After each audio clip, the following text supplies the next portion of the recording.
Hello, you're welcome to my YouTube channel. I'm designed by Tola01. Thank you so much for stopping by. In today's tutorial, I'm going to share with you how to make a very beautiful pleated cowl neckline dress.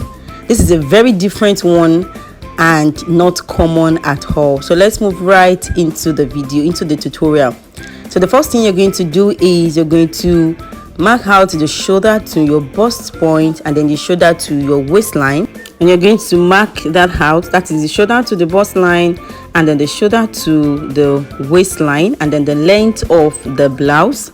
So the next thing you're going to do is to make out the neckline, which is 1 inch depth by 3 inches wideness, because this is the back pattern. We are drafting out the back panel first. Then you measure your shoulder, divide that by 2, add ½ inch sewing allowance to that.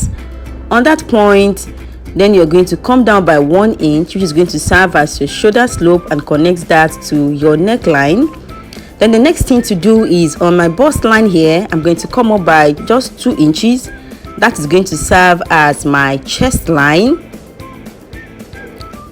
And then on my chest line, I'm going to measure exact measurement I measured on my shoulder line, which is 8.5 inches. Join that line together, measure the line and divide it into 2.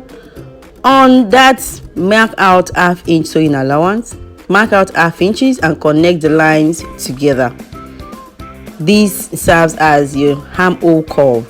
So on my chest line now, I'm going to measure my bust measurement, my bust pan measurement divided by 4, then plus 1 inch sewing allowance. On my waistline also, measure my waistband measurement plus 1 inch sewing allowance. And then I'm going to connect these lines together all through to the length of my blouse.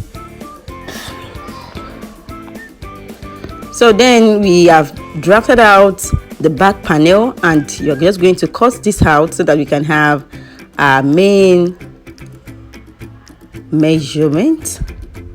So this is our back panel, and then you're going to be using this back panel to draft out the cowl neckline. So on your main fabric, measure out 12 inches like this. On the main fabric you want to use, measure out 12 inches and make out a straight line.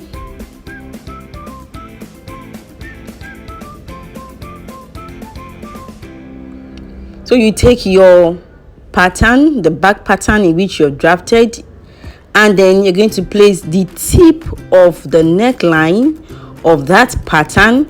You're going to make it to rest on that 12 inches line that you have drawn out on the main fabric. As you can see that I'm doing in the video, just follow the same thing as I'm doing right in this video. The tip of the neckline, let it rest on that 12-inch line, and then trace out the armhole curve and trace it out to the bust line, as you can see that I'm doing in the video. Mark that and then continue tracing out the blouse.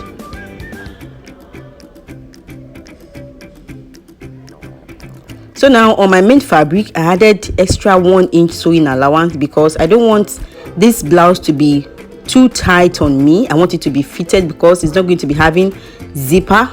So I added 1 inch extra for freeness. So that is how simple and easy to make this cowl neck blouse is. The next thing is just to cut this out after you've done tracing, and you're going to see that the armhole is going to be the same both for the front and for the back, because that back pattern is what you're going to actually use to draft out your back panel, and the armhole are definitely going to be the same as you can see in the video. So now on this tip here, just cut a little, as you can see that I'm doing in the video, just a little like that, and then go over to your sewing machine and fold that tip into a double fold. Is it that double fold or single fold depending on the tip you are using? So just fold that, and as you can see I folded that. I've gone to my sewing machine to fold that. So the next thing you're going to do is the back pattern you're going to be using, in which we drafted earlier, we are going to be pleating out our neckline on this back pattern. So just watch as I do this. It's very, very simple and easy. So now I'm pinning down the tip of the neckline first.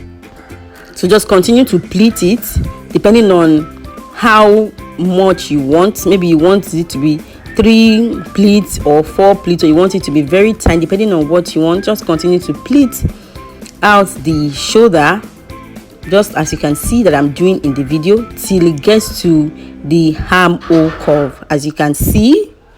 So as you can see in the video, so you're going to do the same thing on the other side of the shoulder also. You're going to pleat the same amount of pleats you made on the first shoulder. You're going to do the same thing on this other side also, and then just continue pleating this exact way as you can see that I'm doing in the video. It's very, very simple and easy. All you need to do is just to pay close attention. And one beautiful thing about this method is, some people complain about cowl necklines being exposing out their cleavage. In this pattern, this kind of method, you can as well make this cowl neckline to not reveal your cleavage at all. So like you can see now, this is going to reveal my cleavage, so I'm going to adjust this now so that my cleavage is not going to show at all. So how do I do that? I'm going to increase that neckline, as you see I'm going to do now. So I'm going to come out, I came up by 2 inches. These 2 inches, I'm going to cut it out. So by doing this, that's totally reduced that neckline and it's not going to show my cleavage at all. So you can see that the neckline has reduced. You can see that the depth of that neckline has reduced and now I have just 6 inches from my neckline down is 6 inches, so it's not going to reveal my cleavage at all. So if it is still more, or maybe the neckline is still much, you can as well even increase it to 2.5 or 3 inches or whatever, so that your cleavage is not going to show at all. So you can see that this method is very, very beautiful and it's not going to show your cleavage at all. For those of us that don't always like our cleavages showing, so this method is very perfect for you. Or maybe you have that client that always complains about cowl necklines showing out her cleavage and she doesn't like it. This method is perfect for you. It's not going to show the cleavage at all. You can as well do the neckline as anyhow as you want it. So you can see we are done with this side. Now the next thing is doing on this side. And about this method, whatever you do on one side, you have to do the same thing on the other side. If you had 4 pleats on one side, the other side has to be 4 pleats as well, so that it can bring out that very beautiful, and it can be very beautiful and equal. So you can see you're going to pleat it till you get to the armhole curve. This is as simple and easy as this cowl neckline is. So the next thing I'm going to do now is, you can see that is the same with the back pattern. I'm just going to cut out, I'm going to trim out that I'm going to trim out the excess I have on the shoulder line, and I'm going to use this back panel, the back pattern, to draft out my main back pattern on my fabric. I'm just going to join this together. So guys, this is how to make this beautiful pleated cowl neckline dress. Let me know what you feel about this video, about this tutorial in the comment section. Let me know if you have any issue or question or whatsoever you want me to put you through. I'll be right there in the comment section to give answers to your questions. I hope you enjoyed this video, and I hope you find it very easy, and I hope you find it very interesting also, and I hope you find it very helpful. Thank you so much for watching, guys. I really appreciate you a lot. Thank you so much. So you can see this is how it came out to be. It's very beautiful. You're going to trim that out. That is the excess. And if you want it the way it was initially, you can leave it like that. So this is what it's going to give you after you've trimmed out that excess. You can see how that pleat came out equal. So Thank you so much, guys, for watching to the end. See you in my next video. Have a nice day. Bye.